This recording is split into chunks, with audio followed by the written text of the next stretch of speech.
Ever wondered why some people seem to grow up alone, while others are surrounded by love and connection? It's not just about monkeys or slowing down. As we age, we all pick up habits, small and weird, that can easily pull people away, damage relationships, and make life harder than it needs to be. The scariest part? Most of us don't even realize we're doing them until it's too late. But here's the good news. You can change them, and this video shows you how. We're diving into the weird habits no one talks about. The ones that creep into your life and steal your joy, your health, and your connection with others. You'll meet Julie, a 71-year-old librarian whose story reveals how these habits stuck and how she changed them. Why should you watch all the way through? Because we're uncovering 9 surprising aging habits that could be affecting you or someone you love right now. Plus, simple, practical fixes for breaking free. Number 7 will shock you. It's the one most people miss until it costs them dearly.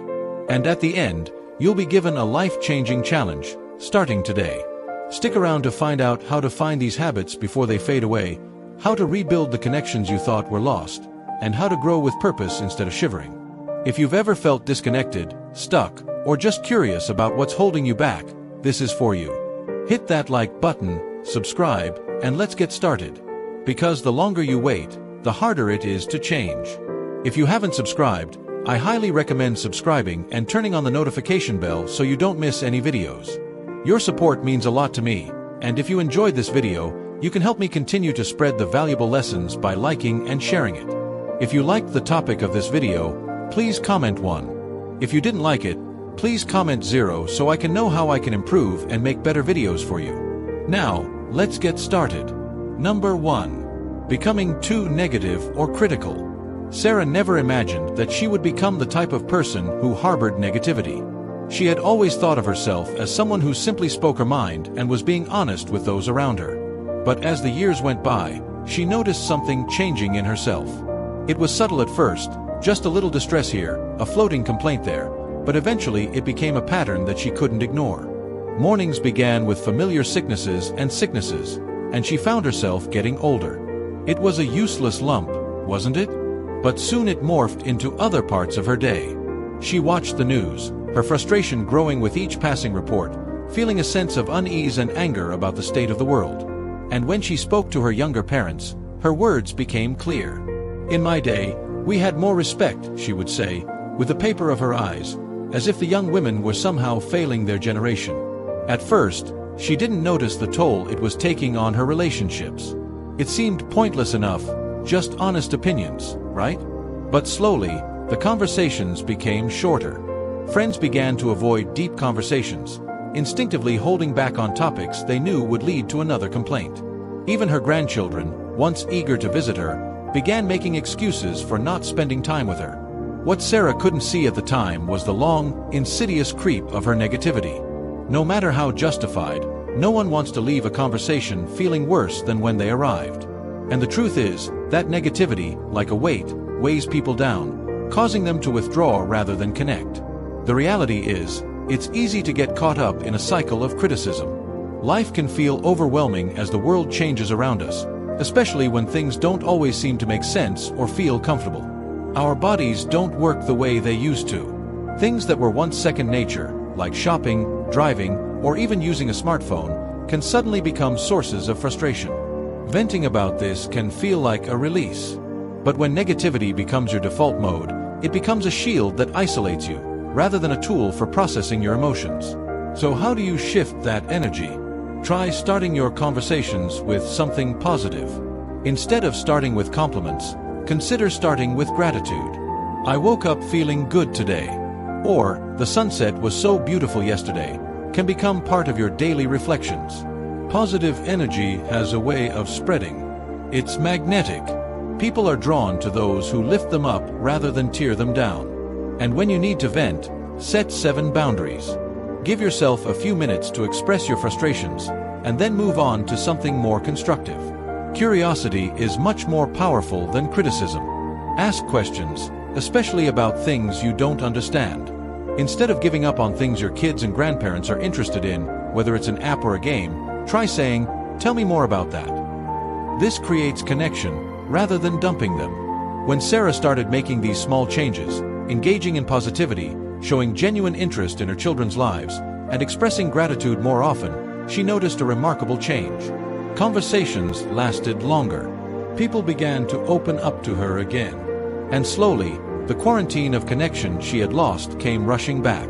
What she learned, painfully at first, was that the energy you put out into the world is the energy you receive. If you want connection, you have to give it. And it starts with how you speak, how you show up in the world, and how you choose to view it. Number 2. Ignoring personal hygiene and appearance. There was a time when Sarah loved to dress up.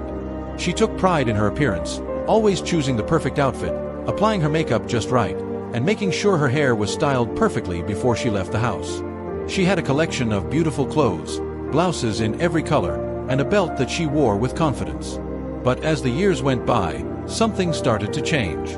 It started with little things. Forgetting to wear hair ties or choosing comfortable clothes and luggage instead of the stylish clothes she used to wear. She started to wonder, why bother? She wasn't trying to impress anyone anymore. Over time, she found herself staying in her house clothes all day and rarely looking in the mirror. She convinced herself that it didn't matter. But deep down, something was changing inside her. She began to feel different. And it wasn't just about how others saw her, it was about how she saw herself. Sarah began to notice how people treated her. Strangers who had used her to compliment themselves in her bright clothes now rarely saw her. Friends who had once invited her to lunch or a movie began asking her to join them less often. When Sarah looked at old photos of herself, she rarely recognized the vibrant woman she once was. Where had she gone? What happened to the woman who radiated joy and confidence? The truth she didn't fully understand was that how we present ourselves to the world affects not only how others perceive us, but also how we perceive ourselves. Appearing personal isn't about vanity. It's about self-respect, about honoring the person you are, no matter what age. It's about showing up for yourself, about feeling good in your skin and saying I care. How do you reverse that? Start with small, manageable steps. Be dressed up, even if you're not going somewhere special. It doesn't have to be designer. Just clean, well-fitting clothes that make you feel comfortable and good about yourself. Taking a bath, brushing your hair, cutting your teeth. These small acts of self-care send a powerful message to yourself.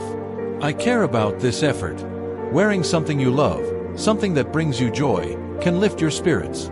These little details, like a little perfume or a favorite piece of julienne, can make all the difference. They remind you of who you are, the woman you've always been and the woman you're still becoming. When Sarah started paying attention to these simple habits again, brushing her hair, putting on her favorite blouse, and even putting on a little liquid, she noticed something magical happening. She started feeling lighter, more confident, and yes, even more beautiful again. People started smiling at her when she walked into a room. She felt seen. And more importantly, she felt like herself again. It was as if the vibrant woman she thought she had lost was quietly returning. Not just in the eyes of others, but in her own eyes as well. If you are still watching this video and find these lessons helpful, please leave a comment below to let me know you are still here with me. Sarah has always prided herself on being someone who knows exactly what she likes and how she likes it. She was set in her ways, and that had always been her comfort zone. Why change what had worked for decades? But when her children and grandparents began communicating through text messages instead of phone calls, Sarah resisted. I don't need to learn all this, she would say, brushing off their offers to teach her. If they want to talk to me, they can pick up the phone. But over time, those phone calls became fewer and fewer. Family news, photos, and birthday memories began to arrive only in group chats she refused to join. She didn't realize it at first, but she was closing herself off from the people she loved most. It wasn't just about technology, it was about staying connected, about being a part of their lives, about love. But Sarah's stupidity had begun to isolate her. The truth is, change is inevitable. Life moves on, and it's easy to feel resistant when you feel like the world is passing you by. The trick, though, is to stay open. It's easy to say, I don't need this, but there's a quiet strength in saying, I'll try. Saying yes to change, no matter how small, keeps you connected, keeps you open. You don't have to become an expert overnight. Start small. Let your kids and grandparents teach you how to text, or watch a show they love. Instead of rejecting change, Embrace it. You don't know what you're missing until you try it. When Sarah finally let her daughter teach her how to text, she was surprised at how simple it was. What surprised her even more was the flurry of connections she had been missing. Daily photos of her great-grandparents, indoor games, quick check-ins that made her feel like she belonged. By letting go of her resistance, she was able to embrace something far more valuable than new technology: connection.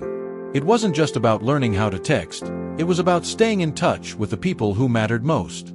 And in doing so, she not only gained access to new ways of communicating, but also found a deeper sense of love and connection in her relationships. Number 4.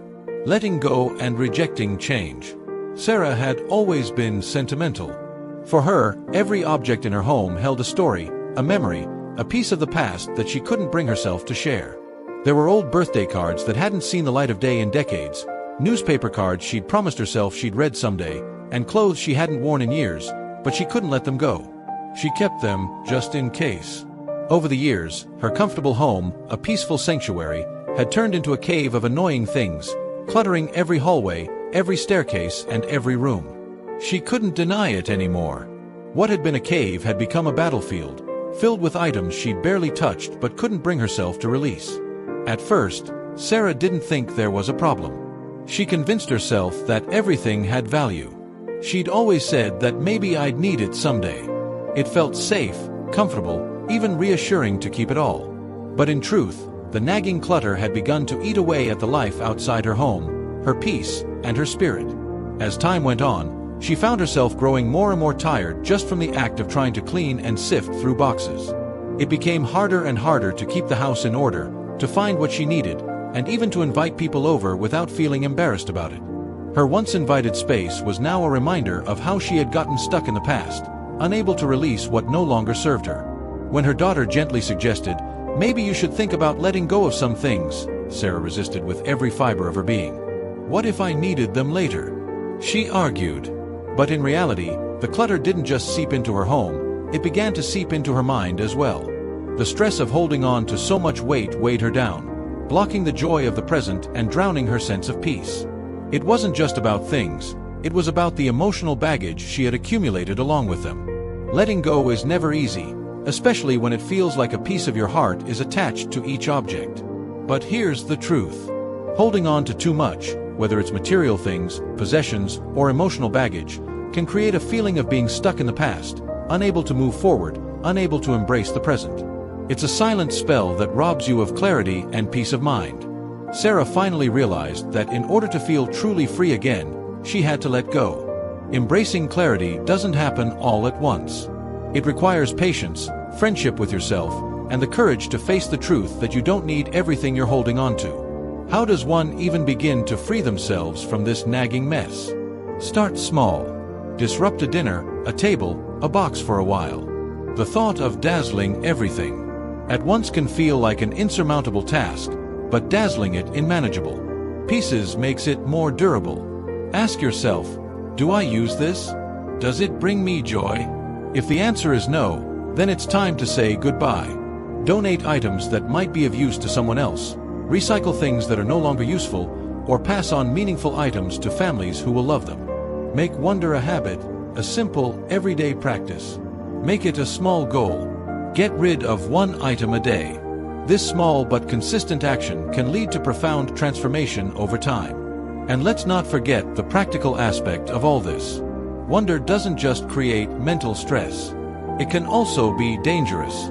It increases the risk of falls, accidents, and injuries.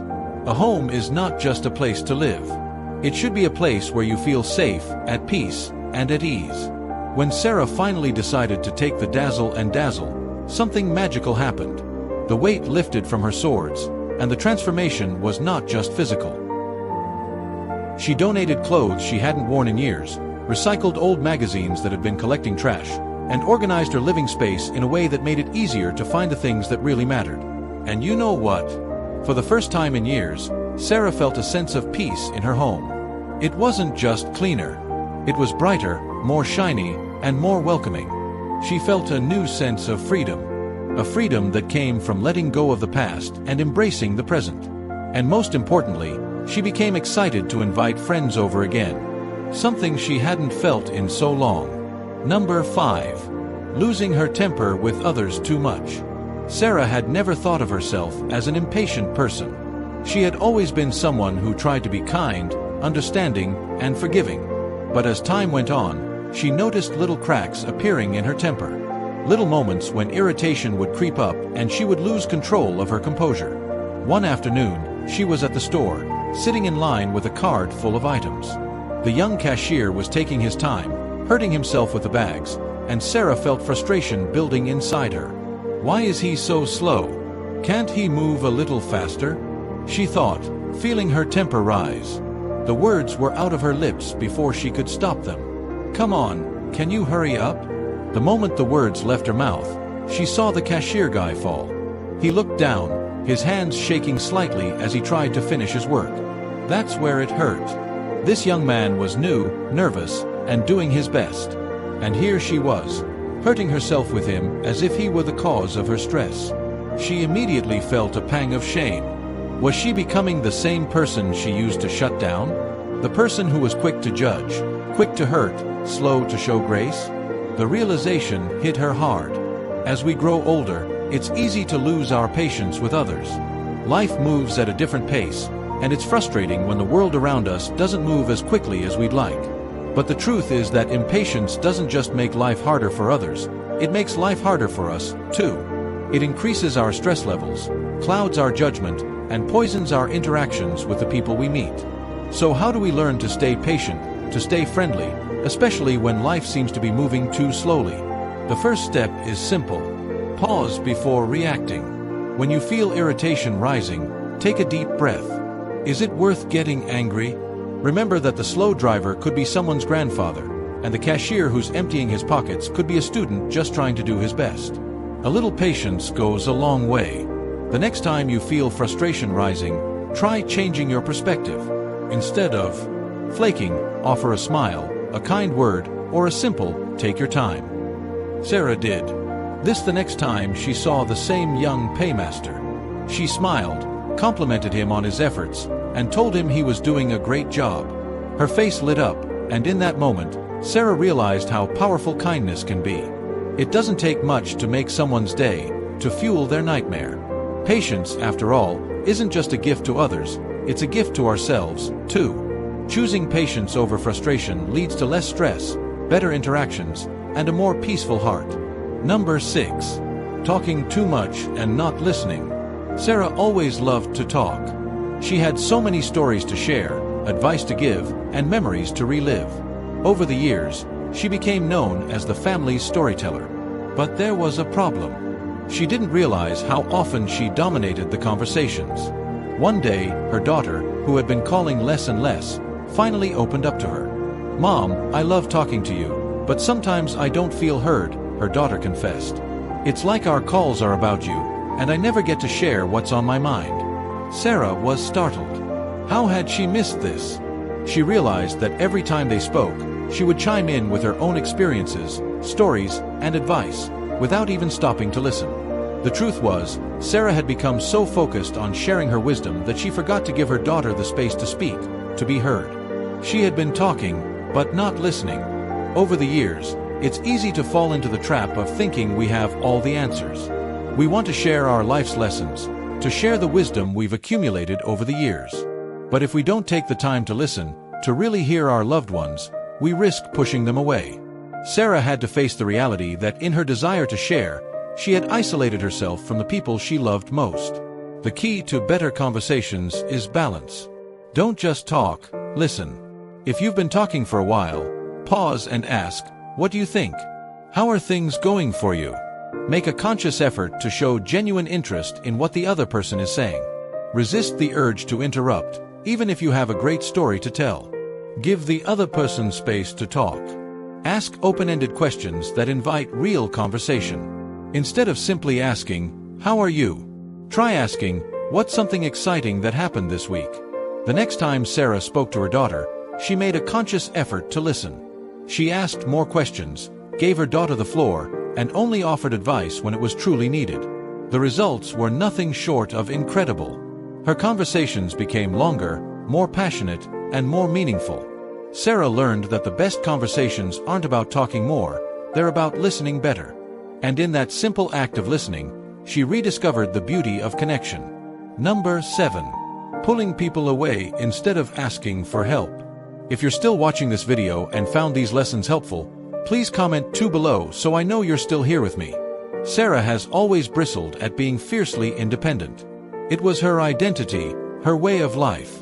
She spent decades birthing and caring for others, raising children with all the love she could muster, managing an empty nester efficiently, and even lending a hand to neighbors in need. It felt good to be needed, to be the person people became. But as the years passed, something began to change. The simple things that used to come so easily to her began to feel like insurmountable obstacles. One afternoon, she struggled to lift a heavy bag of food from her car, her arms shaking with the weight. A young man, passing by, noticed her struggle and, with a kind smile, offered his help. "Need a hand with that?" he asked. Sarah, in her pride, forced a smile and shook her head. "No, thanks, I got it." But she couldn't. She couldn't. As she pulled the heavy bag out, the pain in her neck intensified and a wave of frustration and isolation washed over her. Each step felt heavier than the last, not just because of the physical stress, but because of the emotional toll of rejecting someone's friendship. She had pulled in someone who was simply trying to help, someone who saw her struggle and wanted to make it easier. And in that moment, Sarah felt more alone than she had ever felt before. Later that night, as she sat quietly at home, the realization of the pain hit her like a cold wind. Her refusal to ask for help, to accept help, did not make her stronger. No, she slowly separated herself from the connections that once brought her comfort. She chose isolation over connection, independence over interdependence. Why is asking for help a sign of strength, not weakness? Asking for help does not make you a liability. It allows others the opportunity to care for you, to show their love and support. People really want to help, but if you keep closing doors, eventually they will stop offering. And when that happens, you'll find yourself not only physically damaged, but emotionally starved. When you accept help, it provides connection. It builds bridges between hearts, creating moments of shared humanity that go beyond the task at hand. Whether it's opening a door, lifting a heavy weight, or offering a sympathetic ear, allowing others to help makes life easier. Not just physically, but emotionally. It's a reminder that we're not meant to struggle alone. And when you let others feel useful, you're giving them a gift. Can you imagine a life where no one ever needed your help? You'd feel important without need. So why deny others the joy of helping you? Sarah realized she had to change. The next time someone offered help, she promised herself she would stop being so proud. She would say yes. The next time she was in the store and saw the young man again, Sarah smiled warmly and said, "Actually, I could use a little help today." His face lit up, and as he took the bag from her hands, Sarah felt a weight lift, not from her face, but from her heart. In that simple exchange, something deep inside her shifted. She felt seen, valued, and, most importantly, connected. Have you ever found yourself struggling to ask for help, or felt joy in offering it to someone else? It's a humbling experience that reminds us that we're all in this together. It's okay to let others feel useful. Number 8. Being too fragile to appreciate life. Sarah has always been the picture of financial prudence.